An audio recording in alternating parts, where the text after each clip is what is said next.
Welcome to The World Today's our midweek edition. I am Amarachi Ubani. Let's begin with the talk on everyone's lips, and that's a Malaysian plane MH17.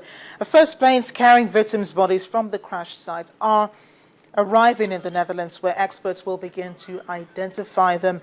It's quite a long process, but the Dutch Prime Minister Mark Rutte says he will meet the planes in Eindhoven amid a national day of mourning that has been declared in the Netherlands. Our UK government sources say intelligence shows rebels deliberately tampered with evidence, moving bodies and placing parts from other planes in the debris. It was a long journey, but finally 5 refrigerated wagons have reached Ukraine's Kharkiv airport. They were carrying the remains of some of the 289 victims who died on board the Malaysia Airlines jet. They were laid out on the tarmac for a short and somber ceremony to mark the departure of the victims. Diplomats and politicians paid tribute to the dead. Many of the victims were Dutch, and the Netherlands will carry out the identification. Today, your journey home begins. It still will be a long journey. We have a painful identification process to go through that will take time. But the Dutch government wants to assure family members and all those concerned that we want to do the identification as quickly as possible with full respect for human dignity. At the ceremony, the Ukrainian Deputy Prime Minister said the downing of the plane was an inhumane terrorist act carried out with help from Russia. As the blame game continues, the US government believes that pro-Russian separatists most likely shot down the plane by mistake, not realizing it was a civilian passenger flight. Those who shot them down and who provided the means to do so represent the other side in our struggle to define the terms of our interdependence. The open hand against the clenched fist. Inclusive politics and economics versus division and dominance. Cooperation against control. Life against death.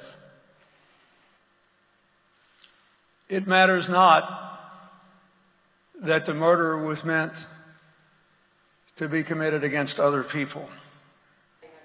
But the Malaysian Prime Minister says investigation into the MH17 crash is needed before blame is apportioned.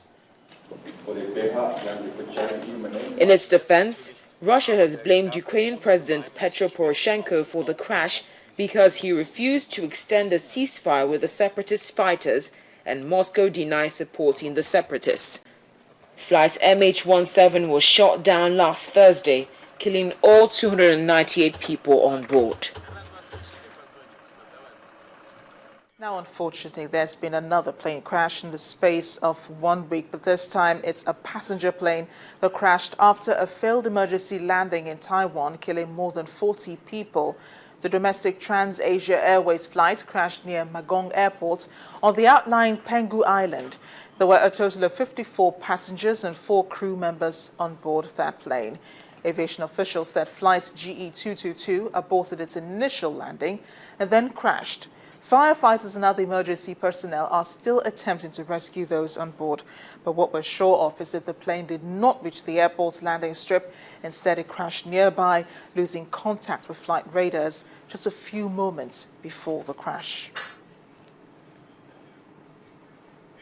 Let's turn to Gaza now, where the fighting continues, but so do the condemnations on both sides. This time round, the actions of the Israeli army are being criticized by the UN's top human rights official. She is also alleging that war crimes may have been committed in the process. Navi Pillay told an emergency debate at the UN Human Rights Council in Geneva that Israel's military offensive had not done enough to protect civilians. She also criticized Hamas for indiscriminate attacks on Israel.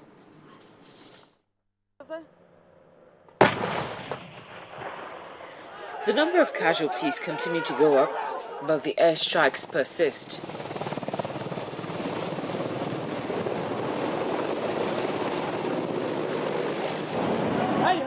Explosions light up the sky in Gaza yet another night. Clouds of smoke hug the horizon. and the now familiar sound of Israeli artillery and tank shelling fills the air.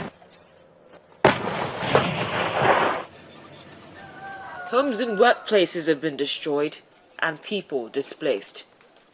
But it's the human cost that's been hit the hardest. As the international community strives for a ceasefire in Gaza, there is no time to lose. The death toll is rising by the hour. I know there is a great fear in Israel. Rockets continue to threaten Israeli civilians and disrupt normal lives of normal people.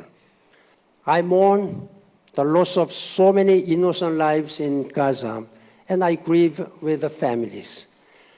The violence must stop now, as I said. Dialogue must begin. That's what I am now doing to promote such a dialogue among the parties concerned. However, the Israeli president, Shimon Peres, defended Israel's right to protect itself from rocket fire and infiltration by militants from Gaza. May I say I regret that airlines have suspended flights. The real answer to the danger of flying is not to stop the flights, but to stop the rockets which are endangering the flight.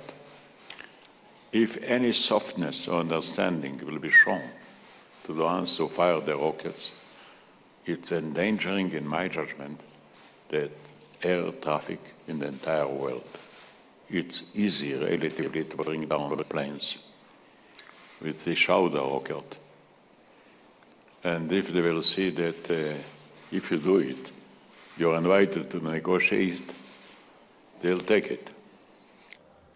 This morning, Israeli forces operating near Gaza border fired cannons at Gaza as Israel's offensive against militants in the coastal enclave entered the 16th day. Meanwhile, the Palestinian decision-making body led by US-backed President Mahmoud Abbas endorsed demands by Hamas for halting Gaza hostilities with Israel, a closing of ranks that may help Egyptian-mediated truce efforts. With Israeli and US encouragement, Egypt has tried to get both sides to hold fire and then negotiate terms for protracted calm in the Palestinian enclave, where officials said 624 people, mostly civilians, have been killed in 15 days of fighting. Hamas, the Gaza Strip's dominant Islamists, and other armed factions had balked at Cairo's offer, saying they wanted assurances of relief from an Israeli-Egyptian blockade and other concessions. The dispute was further complicated by distrust between Egypt under President Abdel Fattah al-Sisi and Hamas. Hamas says it won't agree to a ceasefire that doesn't allow relief from the Israeli-Egyptian blockade. While the diplomats seek to find an end to the bloodshed, the fighting continues. Well, the war in the Gaza Strip has many sympathizers and protesters alike. Those protesters are present in faraway France and they're pro-Palestinian in nature. However, their activities have landed them in hot water as a French court has ended up jailing 3 men for rioting, which degenerated into anti-Semitic violence. The 3 men were given sentences of between 6 and 10 months for their part in the rioting in Sarcelles on Sunday. A 4th man was given a suspended sentence while a minor received a fine. At least 649 Palestinians, most of them civilians, and 31 Israelis have been killed in 15 days of fighting as Israel targets militant rocket crews inside the densely populated Gaza Strip. Well, sadly, Asia has had to deal with one more than a plane crash today. It also had to deal with the health threats. Part of a city in the northwest of China has been sealed off and dozens of people have been placed in quarantine after a man died of a bubonic plague, according to state media. He died in Yumen City, Gansu province, on July 16. He was believed to have caught the infection after contact with a mammoth. Mammoths are large squirrel-type rodents that live in mountainous areas. A victim is reported to be a 38-year-old man who had fed a dead mammoth to his dog.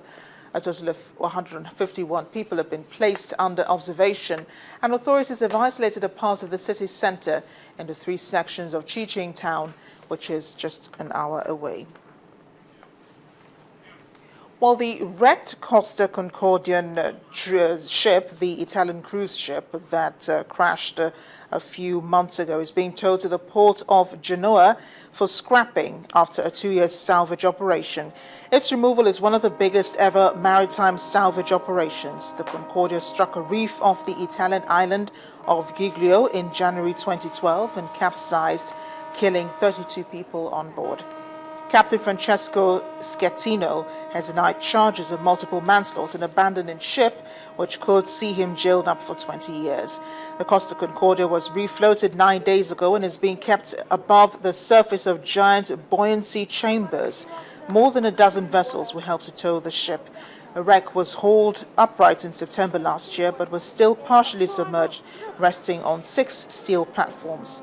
A cruise ship is being towed to Genoa at 2 knots, almost a walking pace, with an escort of more than a dozen tugboats.